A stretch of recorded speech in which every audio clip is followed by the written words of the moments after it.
नोकर जोर लावून माझे मसाज करत असे.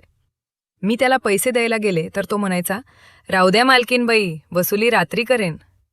मला काहीच समजायचे नाही. जसा जसा तो मसाज करायचा तशी माझ्यावर धुंदी चढत जायची आणि मी सुखात गाढ झोपी जायचे. पण एका रात्री मला झोप आली नाही आणि त्या रात्री मसाज करता करता जे घडले ते पाहून माझे होश उडाले. माझे नाव स्वराली आहे. मी खूप सुंदर होते. त्यामुळे लग्नाआधी दररोज माझ्यासाठी स्थळ यायचे. मी माझ्या आईवडिलांची एकुलती एक मुलगी होते, म्हणून माझ्या वडिलांना वाटायचे की मी डॉक्टर बनून त्यांचे नाव रोशन करावे. पण जेव्हा माझ्यासाठी इतकी चांगली स्थळे यायची तेव्हा माझी आई मला म्हणायची की तू तुझे शिक्षण सोडून दे, जेणेकरून मी तुझे लग्न करून टाकेन. पण मी आईला सांगायचे की मला डॉक्टर बनायचे आहे. हे ऐकून आईला राग यायचा आणि ती म्हणायची, तू आता लग्न कर, हे डॉक्टरकीचं नंतर बघू. पण वडील ऐकत नव्हते. म्हणून माझी आई एका बुजुर्ग बाबांकडे गेली आणि त्यांना म्हणाली की मला माझ्या मुलीचे लग्न करायचे आहे, पण तिचा बाप ऐकत नाहीये. असा एखादा ताईत द्या की तिचा बाप लग्नासाठी लगेच तयार होईल. त्या बाबांनी माझ्या आईकडून 10,000 रुपये घेतले आणि असा ताईत दिला की माझे वडील लग्नासाठी लगेच तयार झाले. हे स्थळ खरं तर माझ्या वडिलांच्या मित्राने आपल्या मुलासाठी मागितले होते आणि सांगितले होते की तुमची मुलगी लग्नानंतरही डॉक्टर बनू शकते. हे ऐकून वडिलांनी लग्नाला होकार दिला आणि मी सासरी आले. माझे सासरचे लोक खूप श्रीमंत होते, त्यामुळे मी आणि माझे पती वेगळ्या घरात राहायचो. माझे पती वडिलांचा व्यवसाय सांभाळायचे, त्यामुळे ते सकाळपासून संध्याकाळपर्यंत व्यस्त असायचे. मी त्यांच्या घरी गेले तेव्हा तिथला ऐशो आराम पाहून थक्क झाले. पतींनी माझ्या सेवेसाठी अनेक नोकराण्या ठेवल्या होत्या, पण त्यांचा एक नोकर हळूहळू माझ्याजवळ येऊ लागला. त्या नोकराने मला सांगितले की मी इथे अनेक वर्षांपासून काम करत आहे आणि तुमचे सासरचे लोक मला कुटुंबातील सदस्याप्रमाणेच मानतात. हे ऐकून मी सुद्धा त्याला विशेष महत्त्व देऊ लागले. एक दिवस तो माझ्या खोलीत आला तेव्हा मी अजूनही अंथरुणात पडून होते.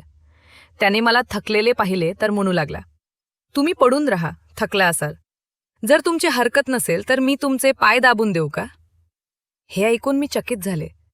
मी सुंदर होते, तरुण होते, पण पतीशिवाय मला आजवर कोणत्याही पुरुषाने स्पर्श केला नव्हता. त्यामुळे मी लगेच नकार दिला. नाही, मला आवडत नाही की कोणी परक्याने मला स्पर्श करावा. हे ऐकून तो गप्प झाला आणि खोलीतून निघून गेला. तेव्हाच मला जाणीव झाली की मी खूप कठोरपणे त्याला उत्तर दिले होते. कदाचित तो सासरी आधीपासूनच अशी कामे करत असावा, पण मी स्पष्ट नकार देऊन त्याचे मन दुखवले होते. मी मनाची खूप हळवी होते, त्यामुळे मला नंतर पश्चात्ताप होऊ लागला. मी त्याच्याबद्दल विचार करू लागले की हा नोकर तरुण आणि देखणा आहे. मी त्याला पाय दाबायला नाही म्हणायला हवे होते. कदाचित माझ्या पतींना ही गोष्ट आवडली नसती. दुसऱ्या दिवशीही तसेच झाले. नोकरानं तीच गोष्ट मला पुन्हा विचारली. त्या दिवशी मी खूप थकलेली होते, म्हणून मी माझे पाय बेडवरून खाली केले आणि त्याला सांगितले, तू माझे पाय दाबून दे. हे ऐकून तो खुश झाला आणि त्यानं माझे पाय दाबायला सुरुवात केली. तो इतक्या हळूहळू पाय दाबत होता की मला पुन्हा झोप येऊ लागली. हे पाहून तो नोकर म्हणाला, मालकीनबाई, तुम्हाला झोप येत आहे, तुम्ही बेडवर झोपा, मी तुमचे पाय दाबत राहीन. मी जणू शुद्धीत नव्हते, त्यामुळे लगेच बेडवर झोपले. तो नोकर बेडवर आला आणि माझे पाय दाबू लागला. त्यानंतर मला काहीच कळले नाही आणि मी झोपी गेले. किती तास मी झोपले होते हे मला माहीत नाही. जेव्हा डोळे उघडले तेव्हा पाहिले की तो नोकर अजूनही माझे पाय दाबत होता. हे पाहून मला त्याची दया आली आणि मी पर्स उघडून काही नोटा काढल्या आणि त्याच्या हातात दिल्या. हे पाहून तो लाजू लागला. मालकीनबाई, तुम्ही मला पैसे देऊन शर्मिंदा करत आहात. माझा पगार चांगला आहे, मला या पैशांची गरज नाही. मी त्याला सांगितले की हे पैसे तुझ्या मेहनतीचे आहेत. मग त्यानं ते पैसे घेतले आणि तो खोलीबाहेर गेला. माझे पती रात्री उशिरा यायचे, म्हणून मी संध्याकाळी पुन्हा त्या नोकराला बोलवले आणि सांगितले की तुझ्या मसाजमुळे मला खूप चांगली झोप येते, म्हणून जोपर्यंत माझे पती घरी येत नाहीत तोपर्यंत तू माझ्या खोलीतच राहा. कदाचित नोकराला पैशांचा मोह झाला असावा, म्हणून तो खुश होऊन म्हणाला, मी तर तुमचा साधा नोकर आहे, तुम्ही सांगाल तसे मी करेन. तुमचे पाय दाबत राहीन, जेणेकरून तुमचा थकवा दूर होईल. मी त्याला म्हटले की तुझ्या हातात जादू आहे, म्हणून माझा सर्व थकवा दूर होतो. एका दिवशी नोकराने मला सांगितले की तुमची सासूसुद्धा कधीकधी माझ्याकडून मसाज करून घ्यायची. हे ऐकून मी थक्क झाले. मला माझी सासू तशी वाटत नव्हती, पण तो नोकर खोटे बोलणारा वाटत नव्हता. सासरी येऊन मला 1 महिना झाला होता, त्यामुळे मी नोकरांना पारखून घेतले होते. तो मला प्रत्येक गोष्ट खरीच सांगायचा. घरात नोकराण्याही होत्या, पण त्या खोट्या आणि बेईमान होत्या. त्या काही ऐकले की संपूर्ण मोहल्ल्यात प्रसिद्ध करायच्या, म्हणून मी त्यांना खोलीत येऊ देत नसे. हा नोकर जुना होता, म्हणून मी त्याच्यावर विश्वास ठेवत असे. तो खोलीत यायचा, पण नजर खाली ठेवून असायचा. तो माझ्या शरीराला स्पर्श करायचा, पण त्याची नियत खराब नव्हती. असे दररोज रात्री घडायचे. एक दिवस मी पतींना सांगितले की आपल्या लग्नाला इतके दिवस झाले, पण आपण कुठे फिरायला गेलो नाही. त्यावर पती म्हणाले, लग्नापासून तू सुद्धा तर सतत झोपलेली असतेस. मी रात्री घरी येतो तेव्हा तू गाढ झोपेत असतेस. दिवसा माझ्याकडे वेळ नसतो आणि रात्री मी येण्याआधी तू झोपतेस. हे ऐकून मी मनात विचार करू लागले की हे सर्व नोकराच्या मसाजमुळे होत आहे. माझ्या पतींची हीच तक्रार होती. मला दररोज रात्री पतीसाठी जागे राहायला हवे होते. त्या दिवशी मी ठरवले की आज नोकर जेव्हा मसाजसाठी विचारेल तेव्हा मी नकार देईन, जेणेकरून मला झोप येणार नाही.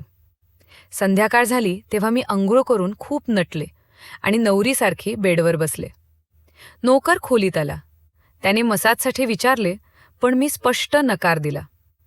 माझे बोलणे ऐकून तो उदास झाला आणि निघून गेला. काही वेळाने तो पुन्हा आला. त्याच्या हातात दुधाचा ग्लास होता. मी जेवले नव्हते, म्हणून लगेच दूध प्यायले आणि पतीची वाट पाहू लागले. पण मला झोप लागली. सकाळी उठले तेव्हा नोकर लगेच आला आणि म्हणाला, मालकीनबाई, नाश्ता घेऊन येऊ का? मी पतीच्या बेडकडे पाहिले. तो रिकामा होता. नोकर म्हणाला, मालकांना काही महत्त्वाचे काम होते, ते नाश्ता करून निघून गेले. हे पाहून माझा मूड खराब झाला. मी रात्रभर त्यांची वाट पाहिली आणि ते सकाळीच ऑफिसला निघून गेले. मी नोकराला चहा आणायला सांगितले. तो बाहेर गेल्यावर मी माझ्या शरीराकडे पाहिले आणि चकित झाले. रात्री मी नवरीचे कपडे घातले होते, पण आता अंगावर दुसरेच कपडे होते. दागिने तसेच होते. माझे डोके जड होऊ लागले. रात्री माझ्या खोलीत कोण होते आणि त्याने माझ्यासोबत काय केले असेल हे विचार करून मला चक्कर येऊ लागली. माझे शरीर दुखत होते, म्हणून नोकर चहा घेऊन आला तेव्हा मी त्याला अंग दाबायला सांगितले. त्या दिवशी माझे पती अचानक घरी आले. मी त्यांच्यावर रागावले. मी रात्रभर नवरी बनून तुझी वाट पाहत होते, पण तू आला नाहीस. पती म्हणाले, मी रात्री खोलीत आलो होतो, पण तू गाढ झोपली होतीस, म्हणून मी तुला उठवले नाही. हे ऐकून मी चकित झाले. मग माझे कपडे कोणी बदलले आणि झोप पूर्ण होऊनही माझे शरीर का दुखत आहे? मी गोंधळून गेले होते. पती म्हणाले, ठीक आहे, मूड खराब करू नकोस. आज रात्री मला कामासाठी बाहेर जायचे आहे, पण आता 3 ते 4 तास फ्री आहेत. तू म्हणशील तर आपण बाहेर जाऊया. हे ऐकून मी खुश झाले आणि लग्नानंतर पहिल्यांदाच पतीसोबत बाहेर जाण्यासाठी तयार होऊ लागले. त्यावेळी नोकर खोलीत आला आणि विचारले, तुम्ही बाहेर जात आहात का? मी चिडून म्हटले, हो, पण तू का विचारतोयस? तो म्हणाला, मी तुमचा सल्ला देईन की तुम्ही बाहेर जाऊ नका, कारण तुमचे शरीर थकेल. मला राग आला आणि मी त्याला खूप खडे बोल सुनावले.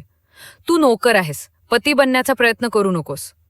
जेव्हा मी बाहेरून घरी आले तेव्हा माझे शरीर खूप दुखत होते. कदाचित शरीराला मसाजची सवय झाली होती. मी त्या नोकराला बोलावले. तो शांतपणे आला आणि माझे पाय दाबू लागला. मला माझी चूक उमजली आणि मी त्याची माफी मागितली. तो म्हणाला, मी नोकर आहे, तुम्ही मला काहीही म्हणू शकता. त्या रात्री त्याने उशिरापर्यंत मसाज केला आणि मी पुन्हा झोपले. सकाळी उठले तर पती बाथरूममध्ये होते. मला कळेना की मसाजमध्ये अशी काय जादू होती की मी लगेच झोपायची आणि माझे डोके सकाळी जड असायचे. एक दिवस पती घरीच होते तेव्हा मी नोकराला खोलीत येऊ दिले नाही. पण ज्या रात्री मसाज व्हायचा नाही त्या रात्री माझे शरीर खूप दुखायचे. एका रात्री मसाज करून मी झोपले. सकाळी उठले तर पुन्हा माझे कपडे बदललेले होते. आरशासमोर जाऊन पाहिले तर अंगावर लाल निशाण होते. मी घाबरले. दुसऱ्या दिवशी ते निशाण अजून पसरले होते. नोकर आला. मी ते निशाण लपवण्यासाठी त्याला फक्त पाय दाबायला सांगितले. नोकर मसाज करत असताना म्हणाला, मालकीनबाई, तुम्ही मला खूप आवडता. माझी झोप अनावर होत होती. मला काही कळले नाही आणि मी झोपले. सकाळी मी पतींना त्या निशाणाबद्दल सांगितले. ते निशाण पाहताच पती ओरडले, तू मला धोका दिला आहेस. हे निशाण तुझे आजारपण नसून तुझे पाप आहे. तू दुसरा पुरुष शोधला आहेस. त्यांनी मला घराबाहेर काढले आणि घटस्फोटाचे कागद पाठवले. मी रडत माहेरी आले. आई-वडिलांनी माझ्यावर विश्वास ठेवला. काही दिवसांनी तो नोकर माझ्या घरी आला. तो म्हणाला, मला त्या निशाणांबद्दल माहिती आहे. मी रागाने त्याचे शर्टचे बटन तोडले आणि विचारले, हे काय आहे? तू माझ्यासोबत काय केलेस? तेव्हा तो नोकर म्हणाला, माझे नाव विक्रम आहे. मी तुझ्यासोबत युनिव्हर्सिटीमध्ये होतो. मला तुझ्यावर प्रेम होते. मलाही डॉक्टर बनायचे होते. पण तुझ्या आईने तुझे लग्न लावून दिले. मी तुझ्या प्रेमापोटी तुमच्या घरात नोकर बनून आलो. मी तुझ्या दुधात गुंगीचे औषध द्यायचो, जेणेकरून तुझे पती तुझ्या जवळ येऊ शकणार नाहीत. तू फक्त माझी आहेस. मी विचारले, तू माझ्याशी काही चुकीचे केले का? त्याने माझ्या हातावर डोके ठेवले आणि सांगितले, मी तुझ्यावर प्रेम करतो. तुझ्या परवानगीशिवाय मी काहीही केले नाही. आणि हे जे निशाण आहेत, तो फक्त एक इन्फेक्शन आहे, जे मी डॉक्टर असल्यामुळे तयार केले होते, जेणेकरून तुझ्या पतीला तुझ्यावर संशय येईल. त्याने माझी माफी मागितली. मी त्याला 1 वर्ष शिक्षा दिली आणि नंतर त्याच्याशी लग्न केले. जर तुम्हाला ही कथा आवडली असेल तर व्हिडिओला लाईक करा